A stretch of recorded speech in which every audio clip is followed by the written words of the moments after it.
The first year without my son, I kept setting 2 mugs on the counter before I noticed what I was doing. The second year, I stopped buying his favorite cereal. By the fifth, the silence had become a shape I could move around without bruising myself. 15 years in, it was just how the house breathed. People imagine estrangement as loud, doors, shouting, last words you rehearse forever. Ours thinned instead. A disagreement that never quite got named. A new wife who spoke carefully, always on his behalf. A suggestion that I was hard to deal with, offered gently like advice. Then fewer calls. Then none. I sent 1 message a year too long and learned, eventually, to stop explaining myself to an empty screen. The shop kept me upright. It was small. Repair work, local contracts, the kind of business that grows only if you don't rush it. I learned patience there, learned that showing up mattered more than being liked. Customers told their friends. Friends told their cousins. 1 year bled into the next, and somehow the ledger changed tone. Numbers stopped arguing with me. When I bought the house, it wasn't a fantasy, it was a decision. The shop needed storage, I needed quiet. The place was bigger than I required, but it made sense on paper, and paper had never betrayed me. I walked through the rooms the first night with the lights off, letting the dark explain itself. It felt clean, unclaimed. They came the next afternoon. I recognized my son's knock before I opened the door. 3 quick taps, then a pause. He'd always been impatient with thresholds. He stood a little behind her, like he used to stand behind teachers when he was small, letting someone else do the talking. She smiled first. "Hey, Dad," he said, like the word had been waiting all these years to stretch its legs. "Wow, this place is big." She stepped inside without asking, already counting windows. "You must rattle around in here alone," she said, not unkindly.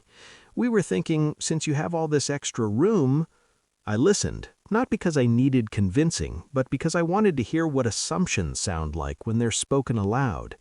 They talked about timing, about the market, about family helping family. She used the word temporary the way people use harmless. I noticed things instead. How he didn't meet my eyes, how she touched his arm when he hesitated, how familiar the old pressure felt. The sense that if I didn't respond correctly, something would be taken from me. Once, that fear had worked. "I'm not offering that," I said, when there was finally space. The room went oddly still. My son blinked, as if I'd spoken another language. She recovered quickly. "We're not asking for charity," she said, "just understanding." "I understand," I said, and I did. I understood exactly where this was headed. He started to explain, 15 years compressed into a few careful sentences, none of them apologies. I let him finish. Then I told them they could sit if they wanted, but they didn't. Standing kept the illusion of momentum. The doorbell rang. I hadn't forgotten the appointment. I'd scheduled it weeks earlier, back when the house was still an address instead of a symbol. The property manager stepped in with a clipboard, nodded at me, and asked if now was still good to review access protocols for the commercial storage wing. She stopped smiling. He looked at me finally. Really looked. "Commercial?" I signed where indicated. The manager explained the zoning, the separate entrances, the restricted areas. Keys were exchanged, rules stated aloud, neutral as weather. The house rearranged itself around those words, becoming something official, not emotional, not negotiable. "So where would we be?" my son asked quietly. I didn't answer.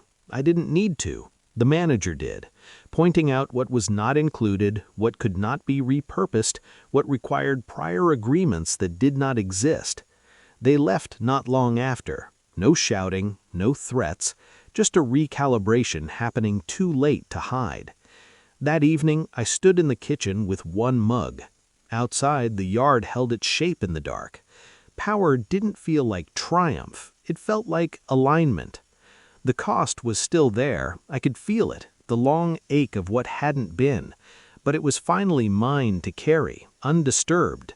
Some rooms stayed empty, on purpose.